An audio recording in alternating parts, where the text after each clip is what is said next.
Regresi itu apa? Suatu metode yang digunakan oleh perusahaan untuk menganalisis dalam pengambilan keputusan yang sama bersifat kuantitatif.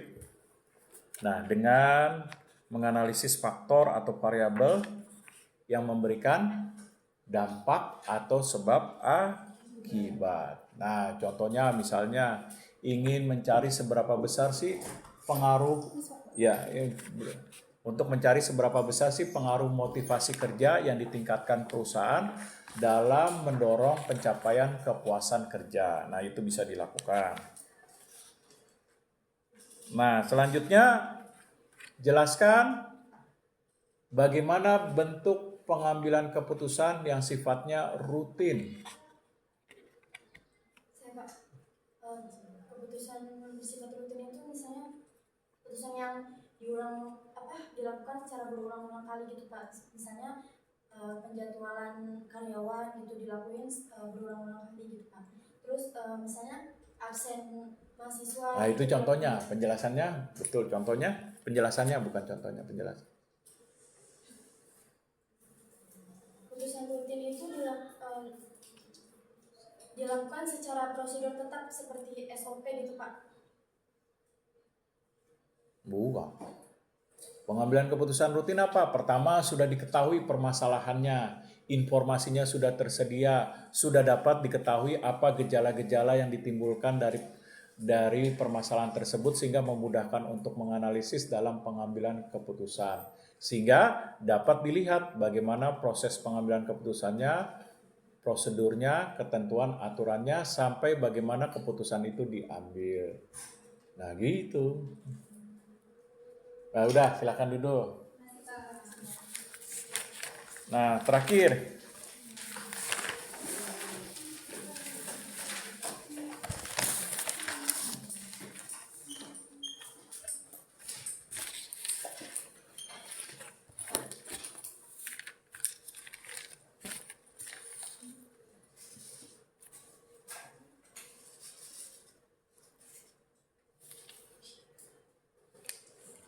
Tadi ada kuliah sebelumnya? Oh, sama Bu ini. Oh, kira sama Bu Melinda, enggak ya? Tadi kayaknya ada Bu Melinda ya? Iya, itu di semester 3. Oh, tadi di sini? Tadi nggak ada?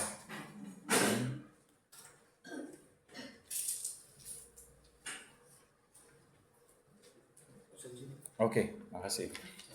Satu lagi Pak, ini baru 2 kali. Di bawahnya aja Pak. Boleh. Oke, pertanyaannya apa keunggulan dari pengambilan keputusan kuantitatif bersifat regresi dibandingkan korelasi?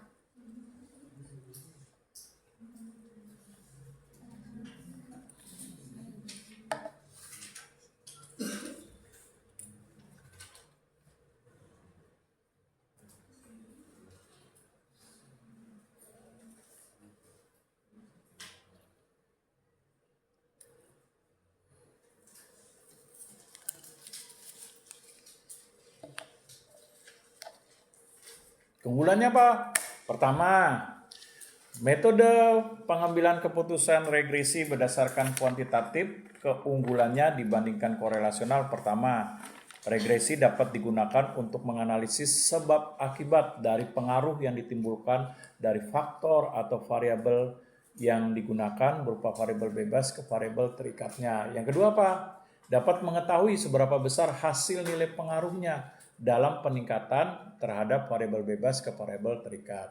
Yang ketiga, dapat digunakan untuk melakukan peramalan terhadap prediksi peningkatan nilai sebab akibat. Yang kelima, keunggulannya dapat mencari keterkaitan nilai hubungan selain daripada pengaruh. Nah, itu dia. Dengan melihat koefisien determinasi. Nah, selanjutnya misalnya ada nilai regresi Y sama dengan 64,36 ditambah 116,41 X1 ditambah 17,77 X2. Nah, apa artinya nih kalau dalam analisis pengambilan keputusan? Misalnya X1-nya apa? Kita ambil contohnya misalnya eh, kualitas produk. X1-nya. X2-nya misalnya kualitas pelayanan. Y-nya kepuasan konsumen. X1, X2, Y kepuasan konsumen. Apa artinya dalam pengambilan keputusan?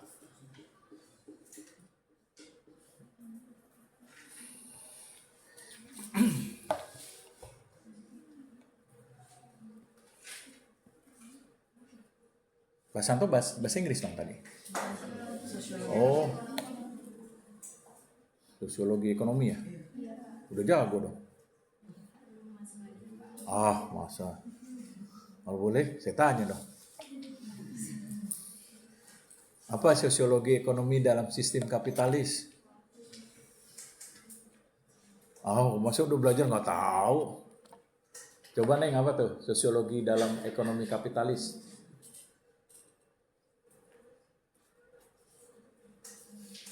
Nah, gimana sih katanya belajar? Yaitu struktur masyarakat yang diciptakan berdasarkan dari kepemilikan modal, di mana kepemilikan modal dianggap sebagai kaum protelar. Protelar itu apa? Kaum sebagai pemegang faktor produksi seperti tanah, tenaga kerja, teknologi. Sehingga apa? Sehingga mampu untuk menciptakan industri. Nah, di mana sistem sosiologi kapitalis itu apa?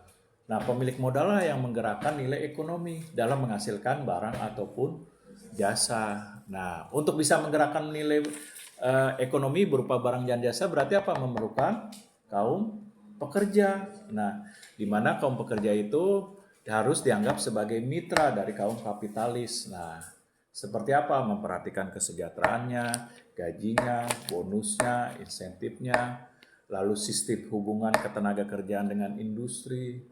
Gitu, Neng. Mana sih belajarnya? Kalau sistem ekonomi komando, nah, apa tuh? Sistem ekonomi komando, sosialis. Nah, dalam struktur sosiologi ekonomi, aduh gimana belajarnya?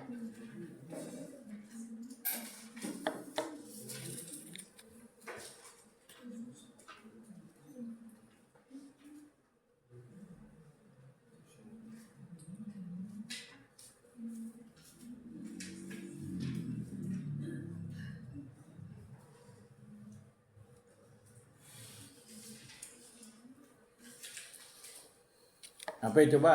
Tuh, pelajaran Pak Santo dah tuh saya tanya. Jelaskan bagaimana struktur ekonomi sosiologi berdasarkan nilai dari sosialis.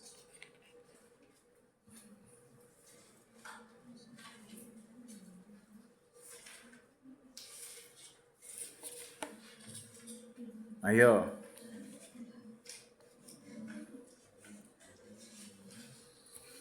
Itu apa sosialis? Pertama, struktur dari masyarakat perekonomian yang dibangun sosialis, di mana keseluruhan faktor produksi kayak tanah, lalu air, lalu teknologi, lalu tenaga kerja, sumber daya alam, seluruhnya dikuasai oleh negara. Negara dominan dalam mengatur setiap perekonomian. Nah, baik dalam industri, tenaga kerja, mengatur supply dan demand terhadap produk, menentukan harga. Nah, di mana masyarakat hanya sebagai salah satu bagian dari faktor produksi. Nah, masyarakat tidak boleh mendatangkan kepemilikan faktor produksi. Nah, itu dia.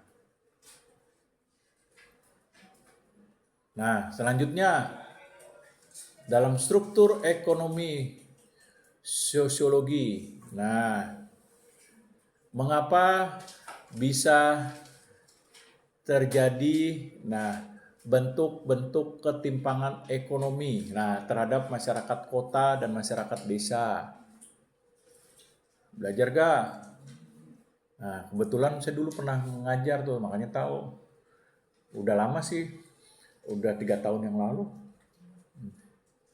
ngajar sosiologi ekonomi. 3 tahun apa 4 tahun yang lalu. Waktu kajurnya masih Bu Melinda. Nah, saya masih ngajar sosiologi ekonomi. Apa tuh, ayo, ketimpangan, mengapa bisa terjadi ketimpangan terhadap masyarakat perekonomian kota dan desa.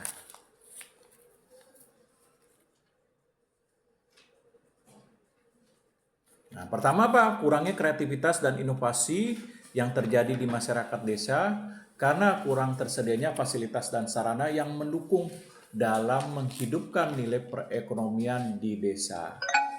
Nah, lalu yang kedua apa? Selain kurangnya sarana dan prasarana, yang kedua kurangnya perhatian terhadap pemerintah daerah dalam meningkatkan dan menggalakkan nilai perekonomian desa. Nah, oleh sebab itu kan pemerintah sekarang berupaya nih bagaimana mendorong nilai perekonomian desa dengan cara apa? Adanya bantuan, nah, dana desa. Nah, supaya perekonomian di desa itu bisa terangkat. Masyarakat di desa itu bisa meningkatkan nilai perekonomiannya. Jadi tidak hanya mengandalkan dari sektor alam saja, seperti pertanian, perkebunan, perikanan. Nah, tapi bisa menghidupkan sektor yang lain, seperti UMKM, dan lain sebagainya. Nah, terus apa lagi?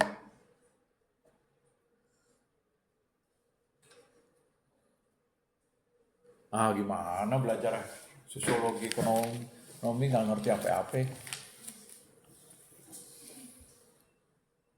Yang ketiga apa lagi? Nah, kurang adanya nilai peningkatan dalam daya saing terhadap ekonomi sehingga menyebabkan pertumbuhan dan pergerakan ekonomi di perdesaan menjadi lamban. Nah, itu dia. Oke, tanyaan terakhir nih.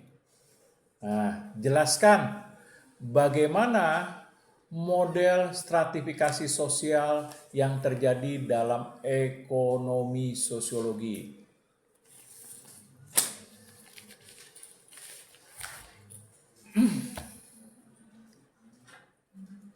Nah, jelaskan bagaimana terjadinya nilai stratifikasi sosial ekonomi di dalam masyarakat sosiologi.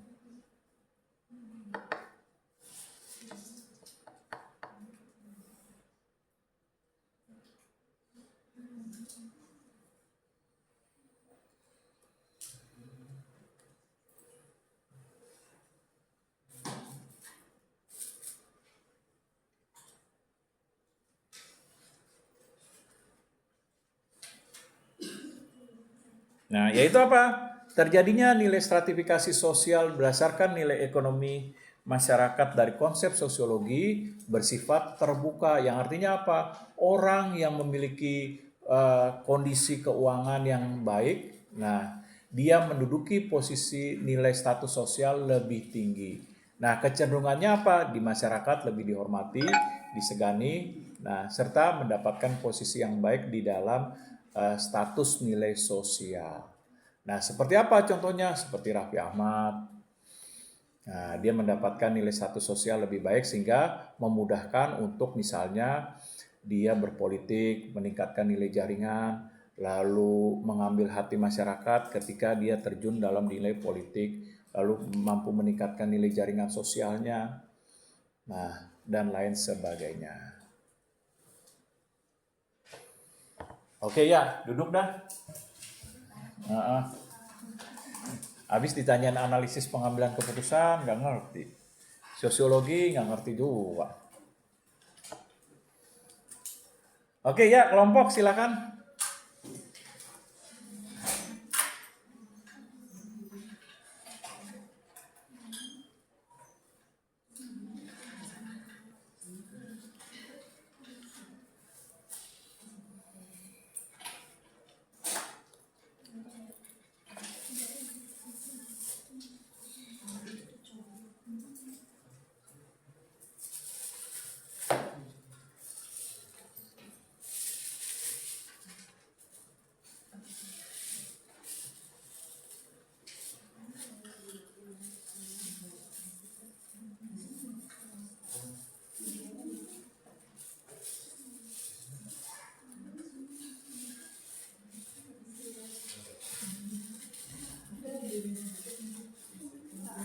Oke, ya. Yang satunya nggak masuk. Satunya kenapa nggak masuk? Nggak tahu Pak. Tri Ayu yang nggak masuk. Oh. Berarti 2 orang. Iya berdua. Oh. Enggak, saya Pak. Satu lagi? Satu lagi Triayu. Yang satu lagi nggak masuk. 3 orang. Dia berdua. Oh, berdua. Iya Triayu yang masuk. Tri Ayunya kemana? Nggak tahu Pak. Oh. Lagi sakit. Nggak tahu. Apalagi cacingan.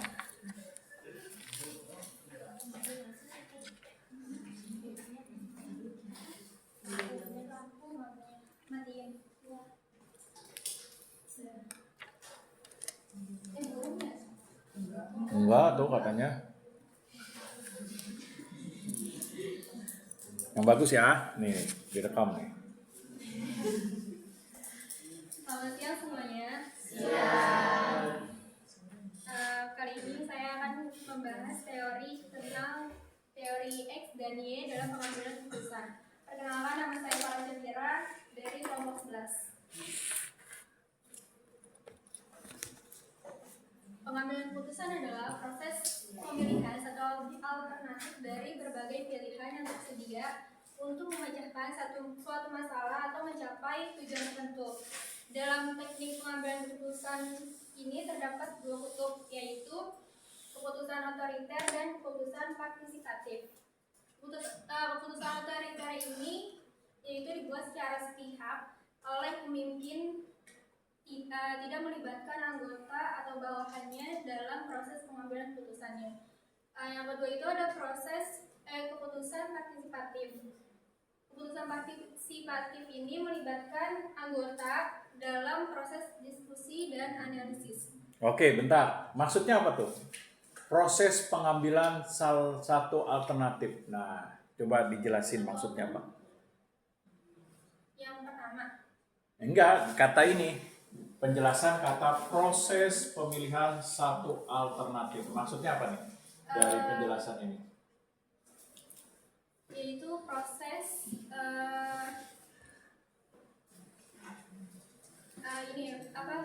memilih keputusan memilih suatu keputusan Milih satu keputusan. dari berbagai pilihan yang tersedia. Prosesnya? Prosesnya itu apa ya? Proses Ya nggak tahu. Dah.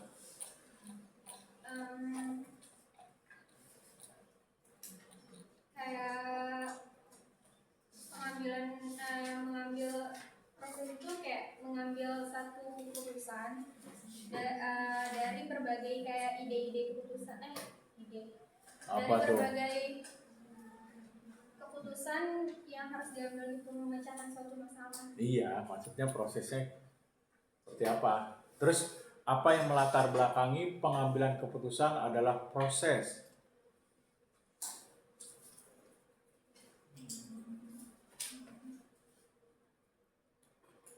Ayo.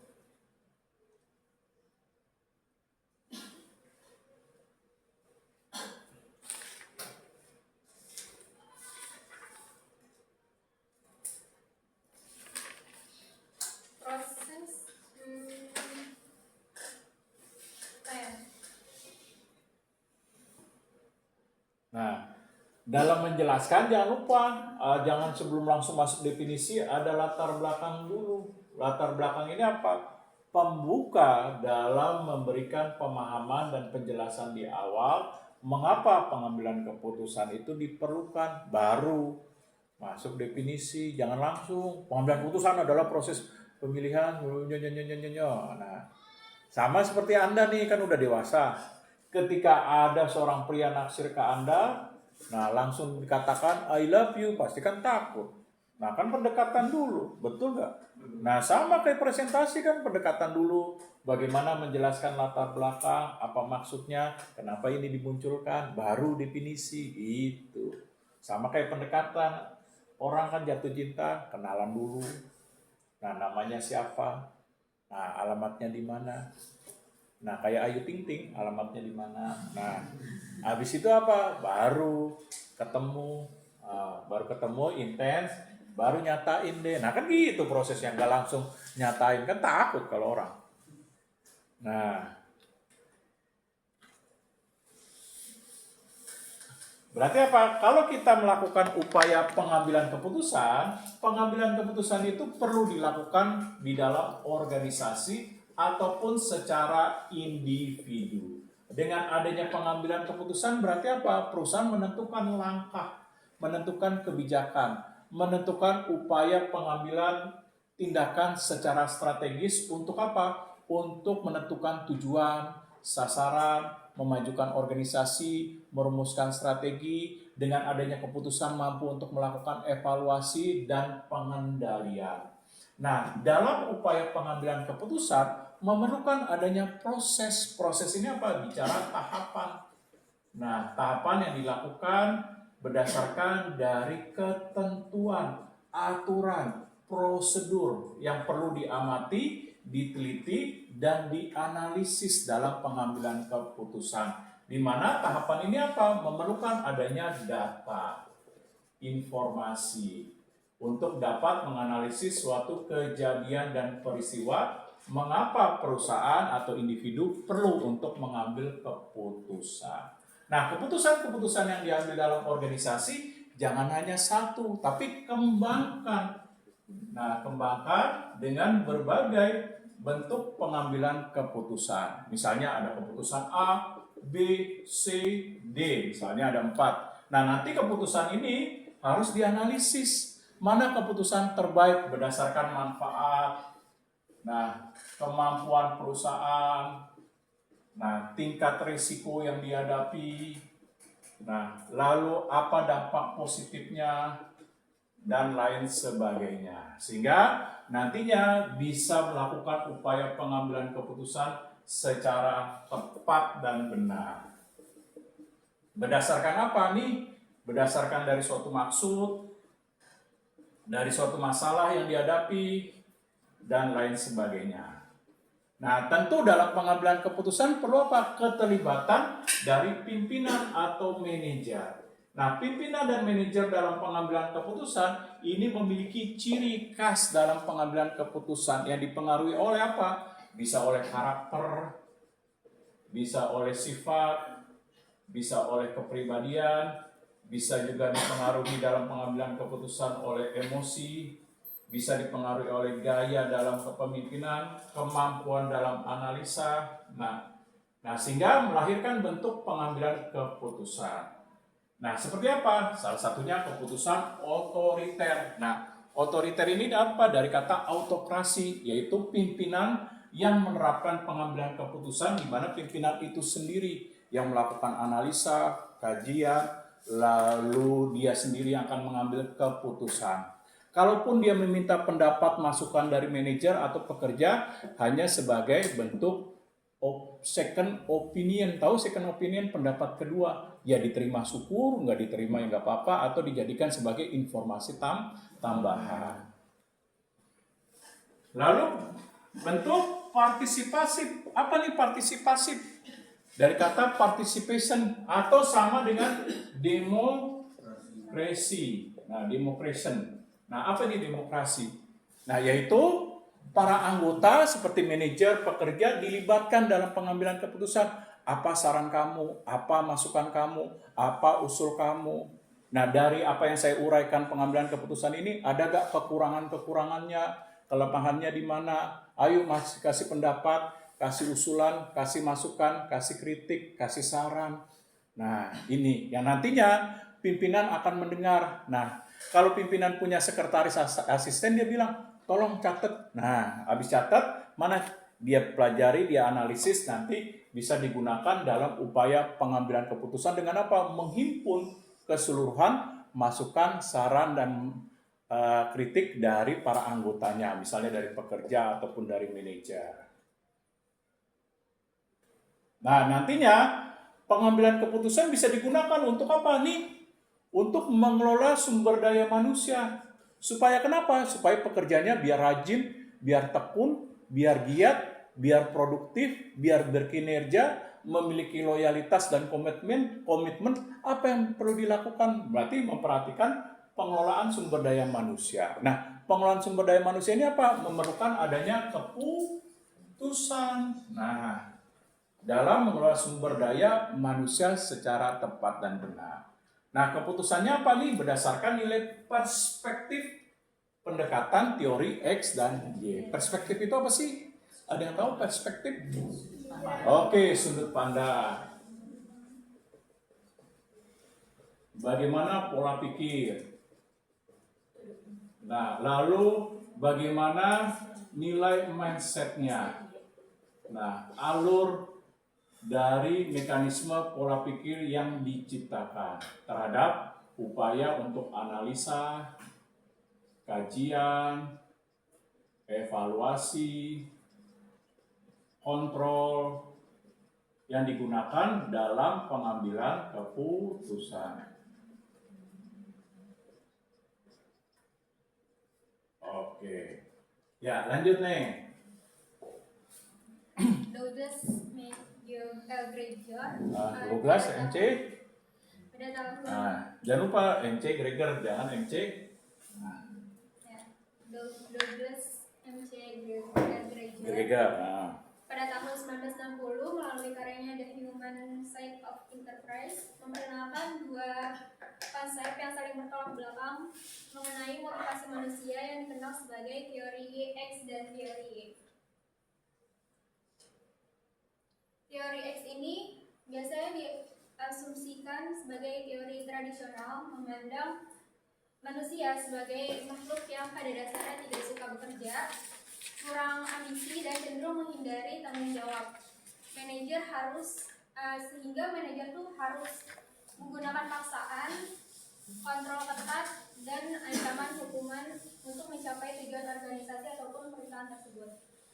Sedangkan teori Y ini biasanya diasumsikan sebagai teori modern, yaitu memandang kerja sebagai suatu yang bersifat alamiah, sehingga manusia itu dianggap memiliki potensi untuk mengarahkan dirinya sendiri, kreatif, dan justru mencari tanggung jawab jika mereka diberikan motivasi dan lingkungan yang tepat. Oke, nah dalam pengambilan keputusan dan analisis yang digunakan untuk mengelola sumber daya manusia agar sumber daya manusia tadi efektif, rajin, giat, tekun, produktif, inovatif, serta memiliki kinerja yang baik. Nah, dipengaruhi tadi saya katakan dengan adalah perspektif. Nah, perspektif ini tentu akan mempengaruhi dalam pengambilan keputusan untuk mengelola sumber daya manusia. Nah, salah satunya perspektif teori X apa itu? Dianggap karyawan itu tidak suka bekerja. Ya, dianggap karyawan tidak suka bekerja. Nah, kalaupun suka berarti apa? Harus diawasi. Nah, lalu apalagi menganggap bahwa bekerja itu sebagai sebuah beban. Nah, lalu apalagi menilai bahwa karyawan itu lebih suka diawasi, dikontrol dengan ketat. Nah, tidak menyukai tantangan dalam bekerja. Nah, kalau teori Y-nya? Oke, lanjut. Teori Y. Teori Y ini biasanya sebagai asumsi modern memandang kerja sebagai sesuatu yang bersifat alamiah, sehingga manusia itu dianggap memiliki potensi untuk mengarahkan dirinya sendiri, kreatif, dan justru mencari tanggung jawab jika mereka diberikan motivasi dan lingkungan yang tepat. Oke, teori Y ini apa? Menganggap karyawan itu suka dalam bekerja. Nah, lalu apa lagi? Menyukai tantangan dalam bekerja. Menganggap bekerja itu sebagai hal yang menyenangkan.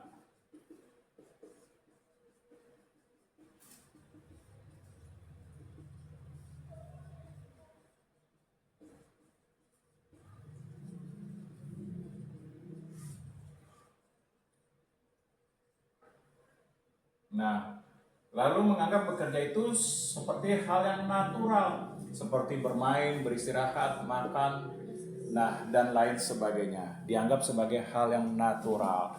Nah, dari dua perbedaan ini bagaimana eh, pengaruh dalam pengambilan keputusan? Nah, dari dua perbedaan ini, bagaimana pengaruh dalam pengambilan keputusan? Kira-kira, nah coba nih di depan, bagaimana pengaruhnya dalam pengambilan keputusan? Oh, kalau nggak bisa jawab, kembali lagi nih ke sosiologi nih. Apa?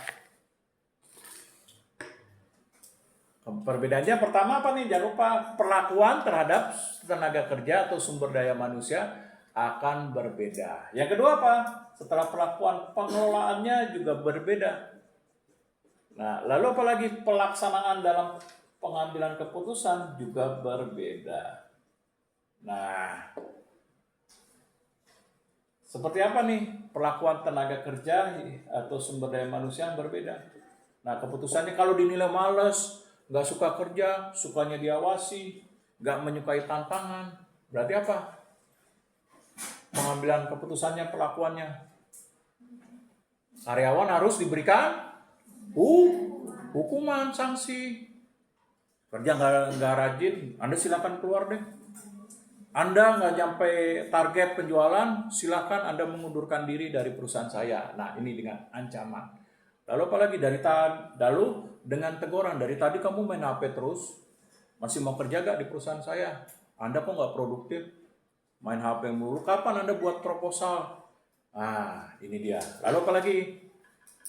Nah, perlakuannya dengan hukuman, sanksi, teguran, ancaman. Nah, sehingga pengelolaannya gimana? Dengan pengawasan yang ketat, kontrolnya. Nah, pelaksananya dengan memberikan bentuk ancaman yang negatif. Nah, kalau teori, bagaimana bentuk tenaga kerjanya, pengelolaannya, dan pelaksanaannya? Kalau Y. Nah, berarti kan kalau tadi X kan lebih cenderung kepada bentuk punishment, sanksi, hukuman, nah, ancaman.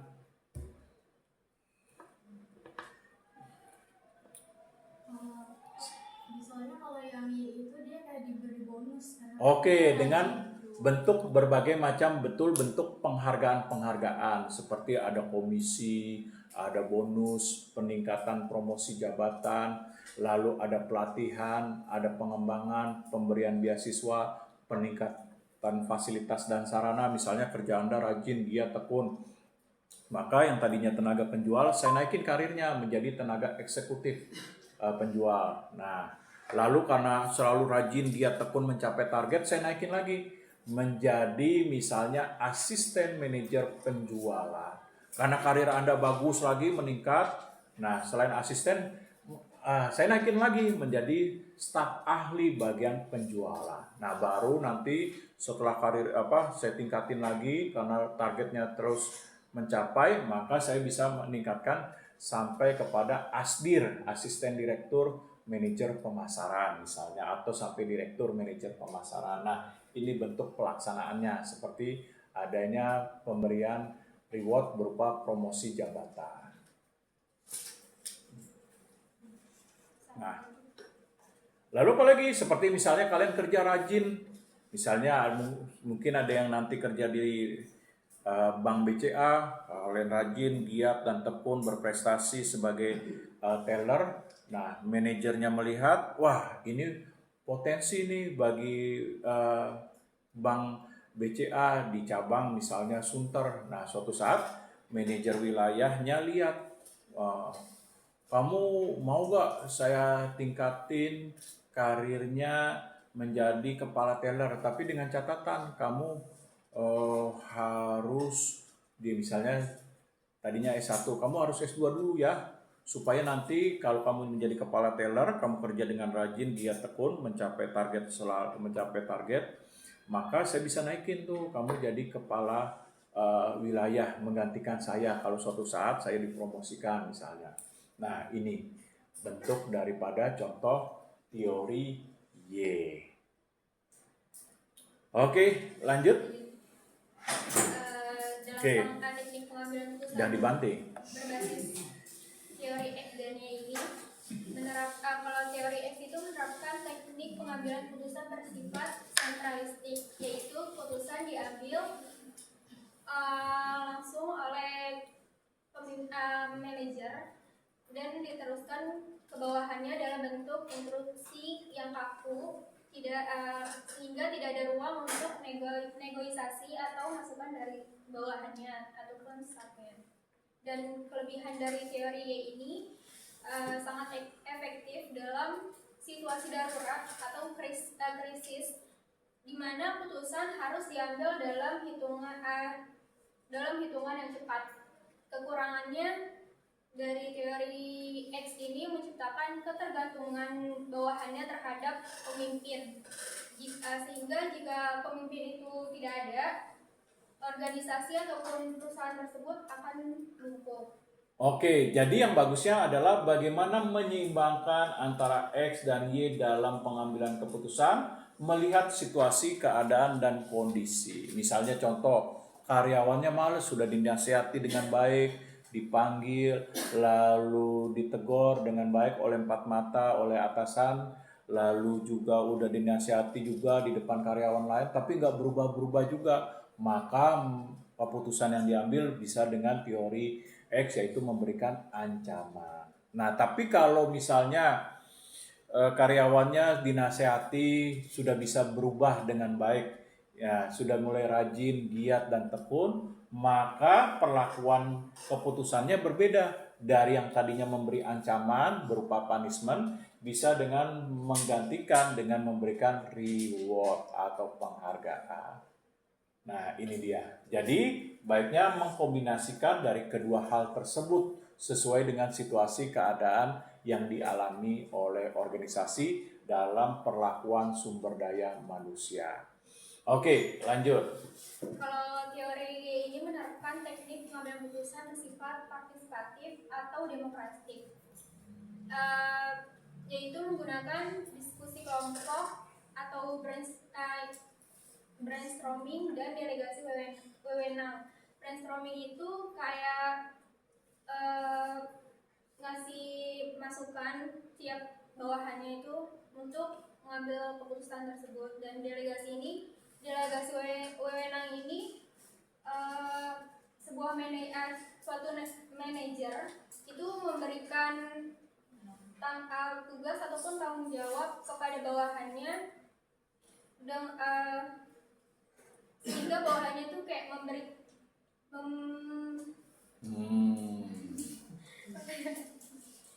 Oke, jadi gini, brainstorming itu apa? Membentuk tim yang terdiri dari beberapa orang. Nah, di mana tim ini bisa saling berdiskusi, menyampaikan ide, pendapat, gagasan, atau boleh dikatakan curah pendapat. Nah, dengan adanya curah pendapat itu apa? Memperkaya nilai kreativitas dan inovasi dengan mengambil berbagai informasi-informasi yang saling melengkapi satu sama lain, yang tujuannya agar digunakan dalam analisis pengambilan keputusan. Di mana nantinya bisa mengangkat suatu tema. Misalnya kenapa ya tahun ini baru 2006, baru beberapa hari, misalnya 5 hari, karyawan kok semangat kerjanya turun. Nah, saya akan membentuk tim terdiri dari 6 orang. Nah, dari 6 orang itu saya kasih data, misalnya datanya ini. Nah, nanti masing-masing kasih pendapat kenapa, apa menjadi penyebab, faktor, permasalahan, kenapa baru 1 minggu di tahun baru, selesai tahun baru, di kuartal pertama misalnya, kok karyawan banyak yang absen. Nah, apa penyebabnya? Dianalisis, dikaji, masing-masing memberikan pendapat, masukan, dan saran. Nanti pimpinan dalam tim tersebut akan mengambil keputusan dari informasi yang telah mereka sampaikan, atau pendapat, atau ide dan gagasan. Nah, inilah. Tapi kalau brainstorming ini membutuhkan waktu yang lama dalam pengambilan keputusan. Nah, karena kenapa? Masing-masing anggota kan dimintai pendapat, saran, perlu ada kajian dan analisis. Nah, sehingga keputusannya menjadi lebih lama dalam pengambilan keputusan. Nah, ini kurang efektif apabila sifatnya urgent, nah, atau mendesak. Nah, dalam pengambilan keputusan. Oke, lanjut. kelebihan Nah, kalau X-nya tadi belum. X-nya ditanya, nggak nyambung. Nah, Kelebihan dari teori ini aja udah X apa? X juga Oh, sentralistik. Ada yang tahu sentral? pusat. Sentral artinya terpusat, di mana pimpinan yang memegang kendali sepenuhnya dalam pengambilan keputusan.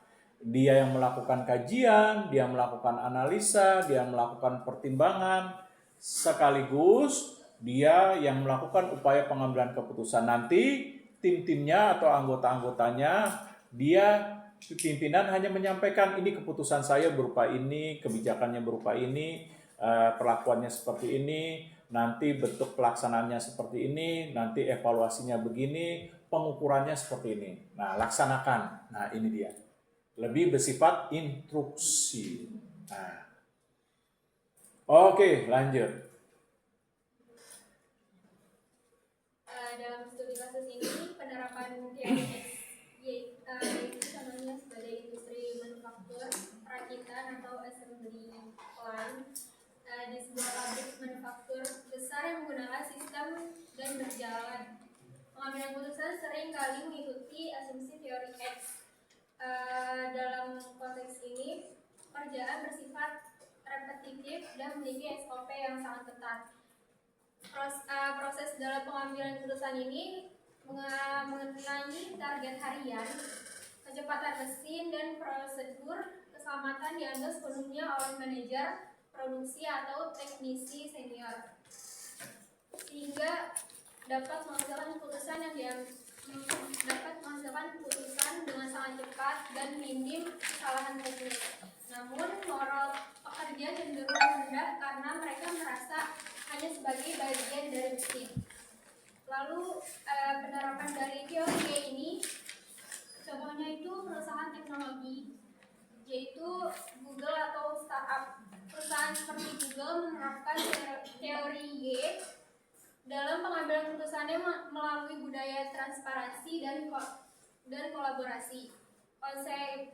Konteks dari penerapan ini, pekerjaan menunjukkan kreativitas tinggi dan memecahkan masalah yang kompleks. Oke, yang gampangnya dalam kehidupan sehari-hari apa? Penerapan teori X dan Y. Nah, sama seperti dosen. Kalau mahasiswa sekali-sekali 2 kali izin, nggak apa-apa lah. Tapi kalau keseringan, baru dosen menerapkan X dengan ancaman, hukuman, sanksi.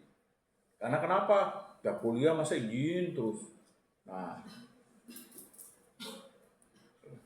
teori Y apa? Misalnya, dosen mempertimbangkan, oh ini mahasiswa udah rajin, udah giat, udah tekun, udah produktif, cuma ada kelemahannya. Nah, misalnya tadi setiap presentasi kadang-kadang suka nyambung, oh dulu. Nah, habis itu kalau ditanya loadingnya lama, mungkin kayak wakil presiden kita bengong dulu, baru bisa jawab. Nah, itu masih dipertimbangkan. Oke lah, teori masih dia rajin, giat, tekun. Nah, masih dikasih reward dalam hal misalnya bantuan nilai. Nah, ini contohnya dari penerapan kehidupan sehari-hari X dan Y. Oke, lanjut. Nah, coba simpulan nih, 3, 1, 2, 3. Saya Pak. Iya.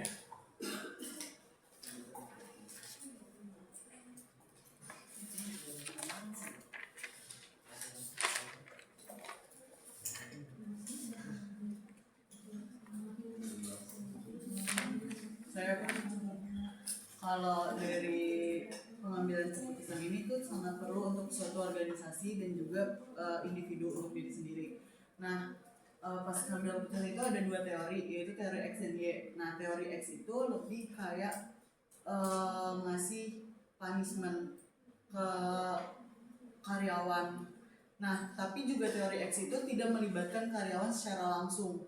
Nah, kalau misalnya di teori Y itu lebih memotivasi karyawan. Dia lebih mengajak karyawan, merangkul karyawan untuk berdiskusi bersama.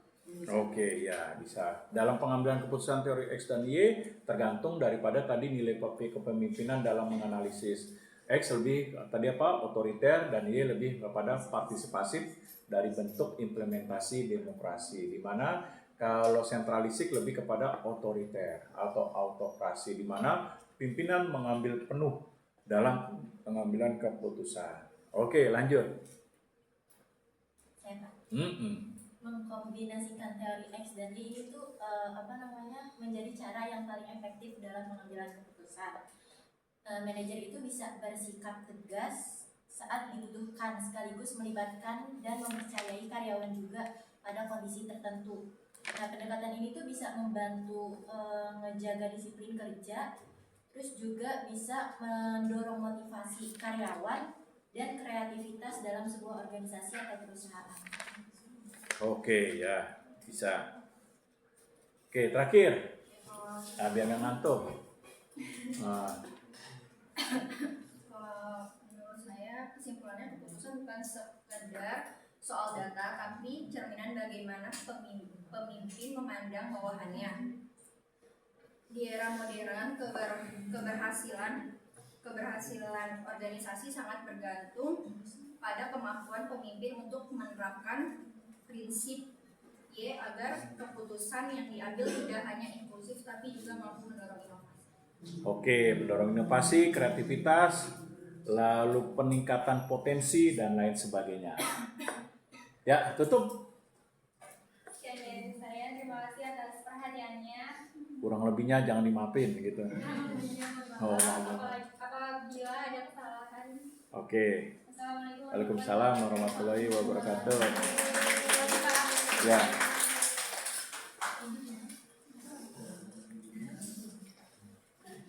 Oh, udah absennya. Ya.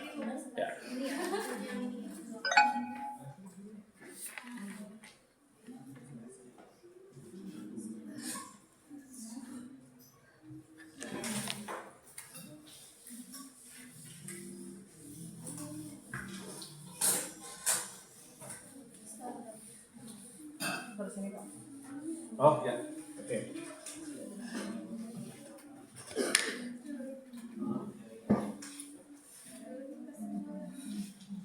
Assalamualaikum warahmatullahi wabarakatuh.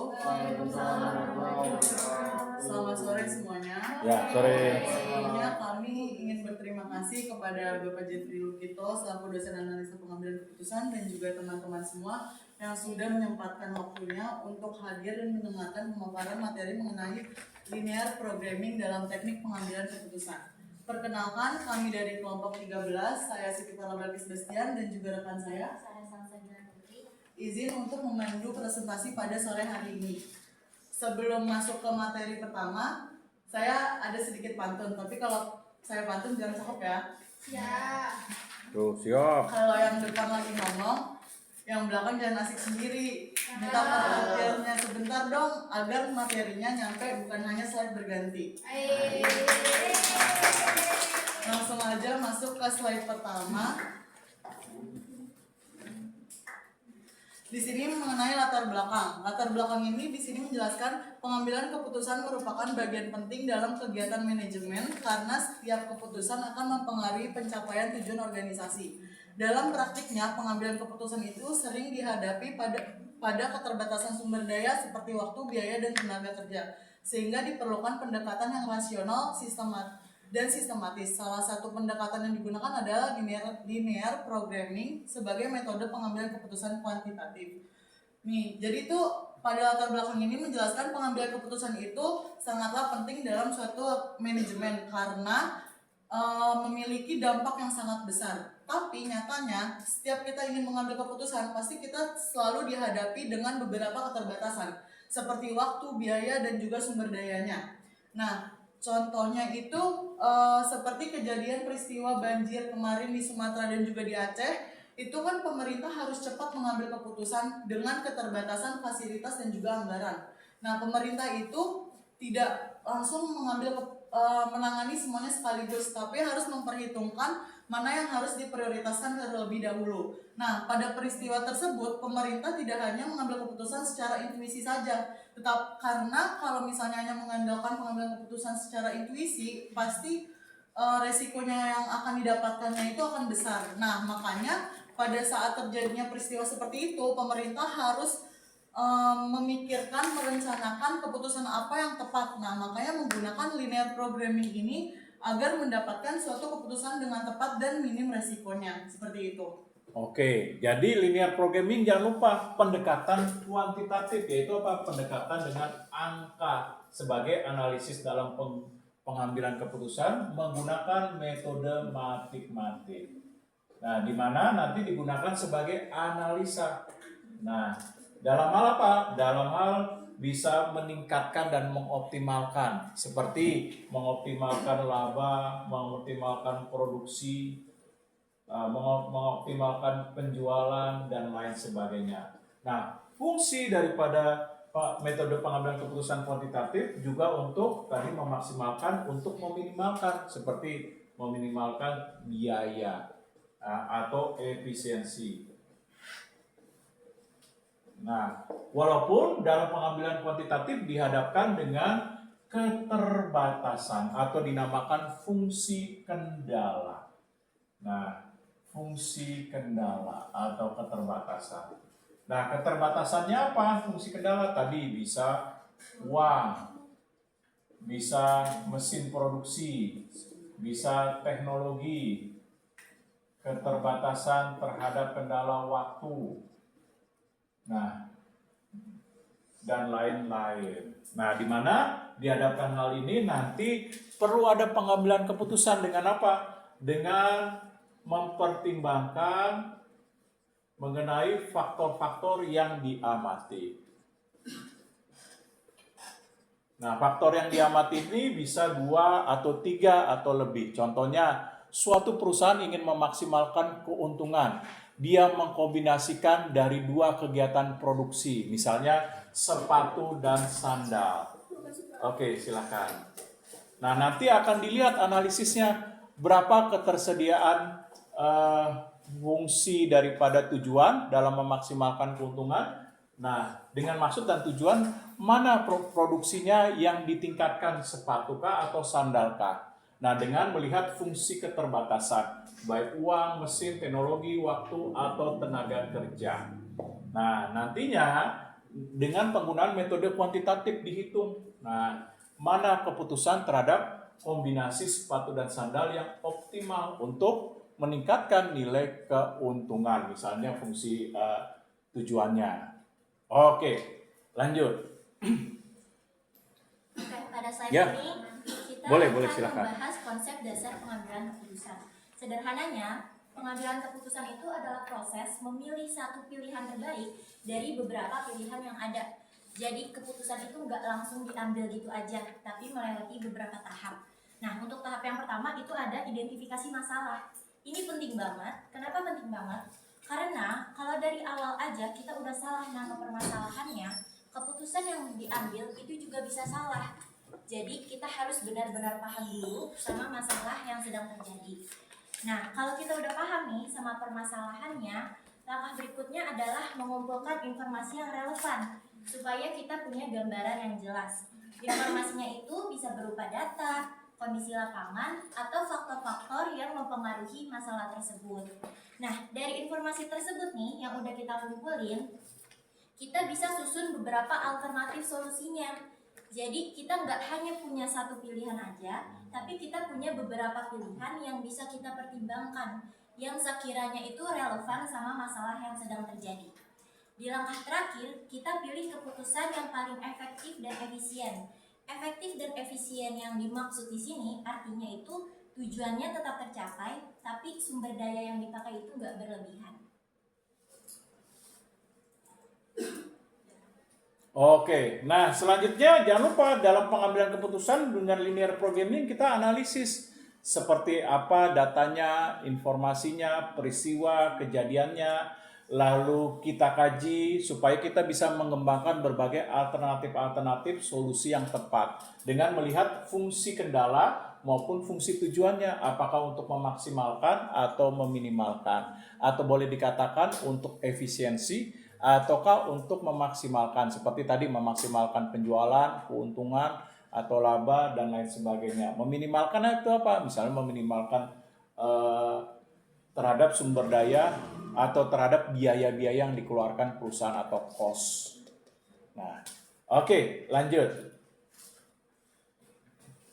Oke, di sini ada teknik pengambilan keputusan. Biasanya seorang ketua organisasi, kepala pemerintahan, ataupun seorang manajer dalam mengambil keputusan itu dia memiliki dua teknik pengambilan keputusan. Yang pertama ada teknik kualitatif, yang dimana biasanya teknik kualitatif itu berdasarkan pengalaman, intuisi, dan penilaian subjektif.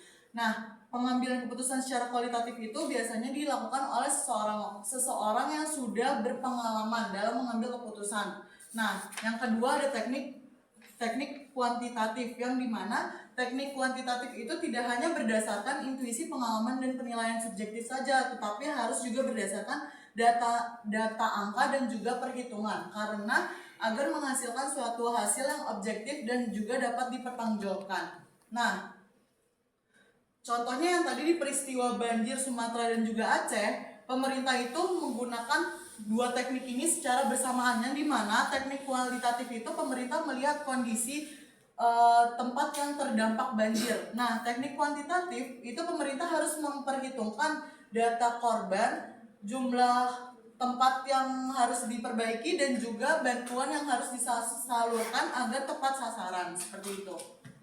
Oke, nanti bisa dasarkan dari pengalaman, yaitu apa? Kalau sudah datanya tersedia, lalu solusi-solusi sudah dimunculkan, nanti tergantung pimpinan nih, bagaimana kemampuan dalam analisanya. Nah, dari logikanya, kemampuan berpikirnya, nah sehingga dia bisa mengambil keputusan yang cermat berdasarkan dari data yang telah diperoleh atau dianalisis dengan pendekatan tadi metode linear programming. Oke, lanjut.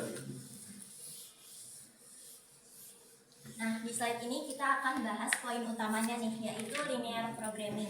Linear programming ini merupakan salah satu metode pengambilan keputusan kuantitatif yang digunakan untuk mencari solusi paling optimal dari suatu permasalahan. Solusi optimal ini biasanya berkaitan dengan memaksimalkan keuntungan atau meminimalkan biaya. Nah, di dalam linear programming ini selalu terdapat dua hal utama, yaitu tujuan dan kendala. Tujuannya itu misalnya ingin mendapatkan keuntungan terbesar, sedangkan kendalanya itu bisa berupa keterbatasan bahan baku, tenaga kerja, waktu, ataupun biaya. Nah, tadi dua hal utama itu, tujuan dan kendala, mempunyai rumusnya masing-masing. Yang pertama, fungsi tujuan. Rumusnya itu ada Z sama dengan AX plus BY. Nah, Z ini sama dengan tujuan. Misalnya keuntungan atau biaya. Nah, X dan Y ini jumlah produk atau keputusan yang diambil. Sedangkan A dan B ini adalah keuntungan atau biaya dari masing-masing produk.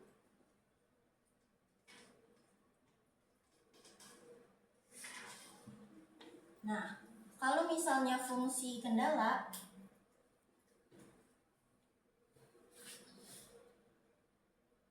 itu rumusnya ada AX plus BY kurang dari C.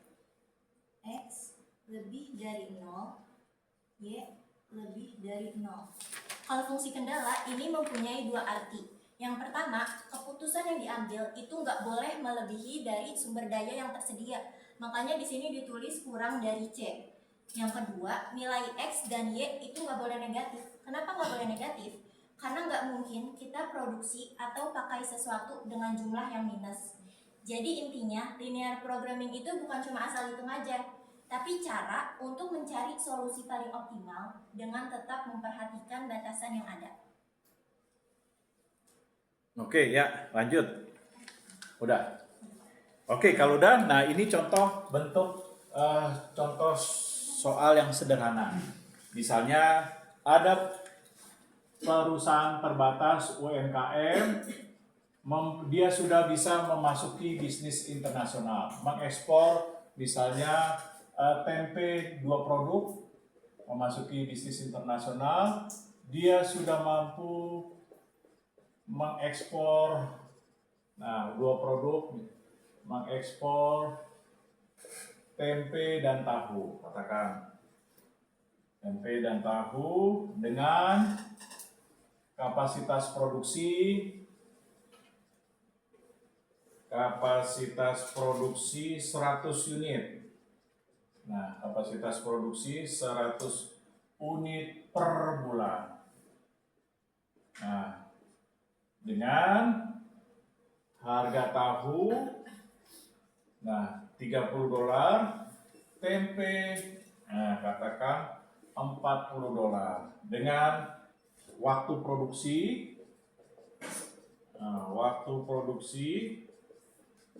untuk tahu 2 jam, untuk tempe waktu produksi 3 jam.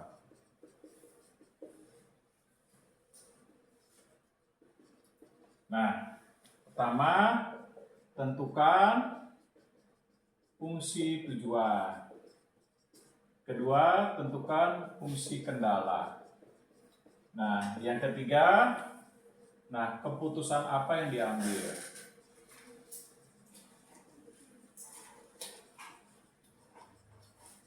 Nah, berarti apa? Berarti kita harus tentukan dulu nilai fungsi tujuannya. Tujuannya apa? Dia adalah untuk kapasitas produksi. Berarti kalau kapasitas produksi memaksimalkan atau meminimalkan? Maksimal supaya produksinya meningkat. Berarti kita lihat tuh, produksi meningkat berarti apa? Dari segi biaya dari $30. Nah, X1 ditambah $40. Nah, kita ibaratkan X1 itu apa tadi? Adalah tahu. Nah, produknya X2 adalah tempe. Nah, lalu apa lagi? Kita buat habis fungsi tujuan, saya singkat, F tujuan, lalu F kendala. Nah, kendalanya apa? Tadi di mana kapasitas produksinya maksimal 100, berarti X1 ditambah X2, nah di mana kapasitas produksinya 100. Nah, lalu apa lagi? Yang kedua, tadi jam waktu fungsi kendalanya yaitu 2X1 ditambah 3X2. Nah, ini dia fungsi kendala. Nah, dengan kapasitasnya apa maksimal? Tadi adalah, nah, ada nggak ditulis? Oh, kurang. Berarti waktu produksi nih, maaf informasinya ada yang bilang waktu produksi, nah per bulan keduanya 240, berarti nah fungsi minimalnya kendala 240. Nah, bagaimana solusinya? Nah, solusinya pertama berarti tadi X1 lebih besar dari 0, kita tulis X2 lebih besar dari 0. Karena kenapa? Tadi kan fungsinya memaksimalkan. Nah, berarti kita buat dulu. Nah, grafiknya. Nah, X1, tadi apa? X1 jangan lupa tahu. Nah, X2 tempe. Nah, kita buat dulu. X1 ditambah X2 berarti X1 tambah X2 sama dengan 100. Nah, berarti kalau sini 0, X2-nya berapa? 100.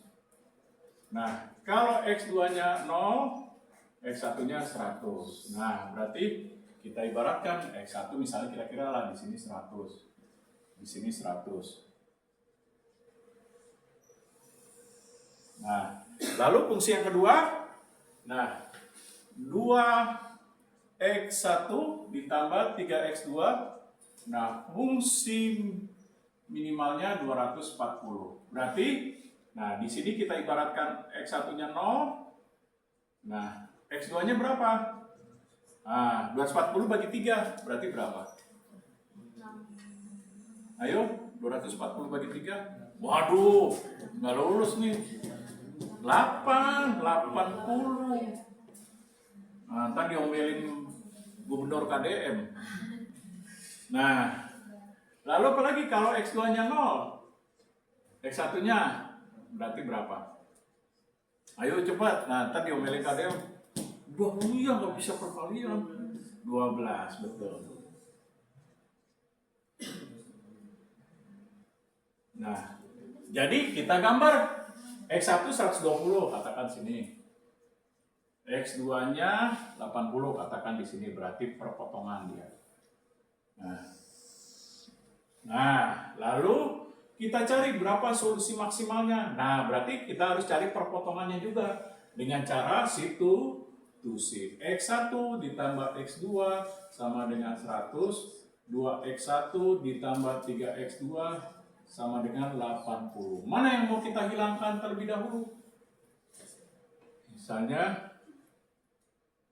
X2 atau mau X1-nya, berarti X1 dikali 1 dikali 2. Nah, berarti 2 kali 1, 2X1 ditambah 2X2 ditambah dengan 200. Yang 1, 2 kali 1 tetap, 3 kali 1 tetap, sama dengan 80. Kita kurangi, 2 kurang 2 kan 0. Berarti ini habis. Nah, berarti ini tinggal X2. Nah, 200 kurang 80. 120. Nah, berarti X2-nya 120. Nah, kita masukkan ke salah satu, misalnya ke sini. Nah, berarti 2X1 ditambah 3 kali 120 sama dengan 80. Berarti 2X1 ditambah 120 kali 3 berapa? 360 sama dengan 80. Nah, karena di sininya positif, kita pindahkan ruas jadi negatif. Berarti 360 dikurang 80. Berarti berapa? 2X1. Hah? 200 bagi 2. 140. Nah, berarti kombinasinya kita dapatkan. Nah, X1 140, X2 tadi berapa? 120 dengan ini berapa? 140 ya? Iya.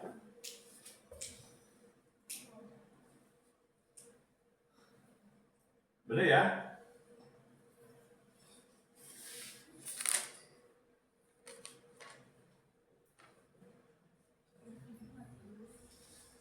Ini berarti benar nggak? 280 bagi 2. 140. Berarti, nah X1 masukin ke sini nih. Nah, saya lupa nih untuk cari X2-nya. Nah, berarti 2 dikali X1-nya 140 ditambah 3X2 sama dengan 80. Nah, ini berapa? 280 ditambah 3X2 sama dengan 80. Berarti pindah ruas negatif. Berarti 3X2 280 kurang 80. Berarti berapa? 200. Nah, 3X2. Nah, berarti bagi berapa? Nah, 200 bagi 3. Benar nggak? 66,6. 66,66. Iya. Oke. 66,66. Berarti kita buletin aja 67. Nah, berarti kita masukkan fungsi mana nih? Tujuan mana fungsi tujuan? Oh nih. Berarti coba kita hitung. Tadi 0 kali 100 X1 berarti kan tadi 100 0. Hasilnya ini kan berarti X1 100. Ini X2-nya 0. Berarti berapa? Nah, 3000 ya. Berarti 3000. Kebalikannya kalau X1-nya 0, ininya 100, tadi kan awal nih. Nah, yang ini nah berarti berapa? Berarti ini masukkan ini 0, ini 100, berarti 16 ya.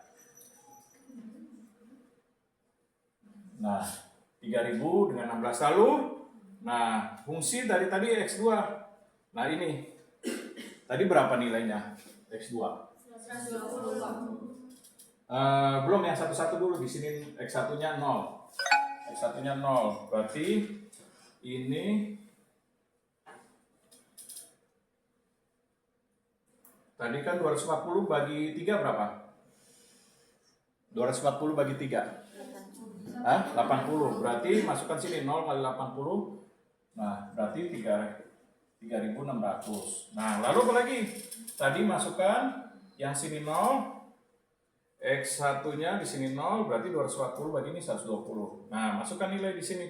120 kali 30, 40 kali 0 kan 0. 120 kali 30, 36.000 ya. Nah, lalu kita masukkan lagi nilai inverse-nya tadi nih. Nah, nilai X1-nya 140. Nah, X2-nya tadi pembulatan 67. Nah, coba dihitung. X1 30 kali 140 berapa? Lalu 67 kali 40 berapa hasilnya? Hah? 4.200. Hah? Benar? Nah, 30 tadi kan X1-nya kan ini nih.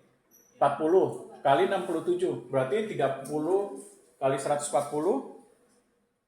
Nah, hah? 2.680. Oh, berarti dilihat mana yang memaksimalkan nih. Nah, yang diambil mana untuk memproduksi. Oh, ternyata ini yang paling banyak. Nah, ini dia. Nanti dihitung ya hasilnya. Nah, sudah paham? Ya. Itu kita harus cari X2-nya tuh 2 kali ya, Pak? Iya, jadi ibaratnya nih, misalnya fungsi tujuannya nih ditutup. Nah, ditutup berarti kan di sini kan 0, berarti sininya berapa? 100. Kalau ini ditutup berarti ini ibaratnya 0, di sini 100 gitu. Jadi supaya bisa membentuk linear programming nih ada kurvanya. Nah, itu dia. Terus kalau ini sama ditutup nih. Ini ditutup 0, berarti berapa? 240 bagi 3, kan pindah ruas. Jadi 80. Kalau ininya ditutup berarti 0, berarti 240 bagi 2, pindah ruas. Nah, berarti 120. Nah, nanti habis itu jangan lupa disubstitusikan. Nah, substitusi mana yang dihilangkan salah satu, misalnya ini kayak tadi nih. Ini kali 2, ini kali 1. Nah, ini kan jadi 200, ini kali 1 berarti jadi ini 1 ini kan habis. 200 kurang 80, 120. Nah, jadi 120 X2. Masukkan salah satu. Nah, misalnya masukkan apa nih? Di sini boleh 120 kali 2, 240. Nah, pindah ruas 240 kurang 200 berarti 40. Nah, atau pakai yang ini. Tadi kan 120 kali 3 berarti berapa? 360. 360 kurang 80? 280. Hah? 280. 280. Ah, bener loh. Iya, Pak. Masa sih? Nah, 120 kali 3 kan 360. Kurang 80? 280. Oh, 280. Berarti ini salah nih, 280. Nah. Oh, 280. Ya, salah. Oke. X2-nya jadi 67. 280. Nanti pilih salah satu yang mana dimasukin.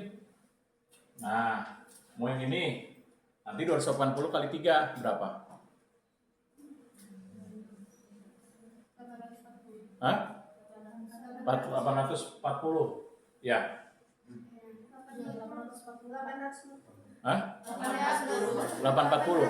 Ah, pindahin ke sini berarti jadi minus dikurang 840 kurang 80 berarti berapa? Hah? Oh, beda-beda. Hah? Oh, 760. Oke. Pindah berarti kan sini 760. Nah, dikurangi dah tadi. 760 dikurangi 3, berarti sini ya. Nah, ini. Nanti dilihat mana nih faktor yang maksimal kombinasinya. Oh, kombinasi yang maksimal berarti mana nih tadi? Ini ya. Oke, jadi itu yang diambil nanti dihitung. Udah paham atau ada yang mau ditanyakan? Maksimal tuh berarti yang paling banyak ya? Iya, paling banyak hasilnya. Setelah ketemu nih nilai-nilainya X1, X2, dimasukin satu-satu. Dilihat mana maksimal angka terbesarnya. Kalau minimal angka yang terkecil. Nah, tergantung fungsi kendalanya. Kalau untuk memaksimalkan laba, keuntungan, tapi kalau untuk biaya biasanya diambil yang lebih kecil gitu. Memaksimalkan biaya, terus waktu, tenaga kerja, dan lain sebagainya. Nah, ada yang mau ditanyakan? Kalau nggak ada, ya. Nah, coba. Ini udah ya di tengah. Nah, coba nih yang tengah. Kesimpulan. Belum. Belum selesai Pak. Oh, belum. Kalau mandi dulu dong selesai. Oh iya, iya. Apa mau dinyalain lampunya?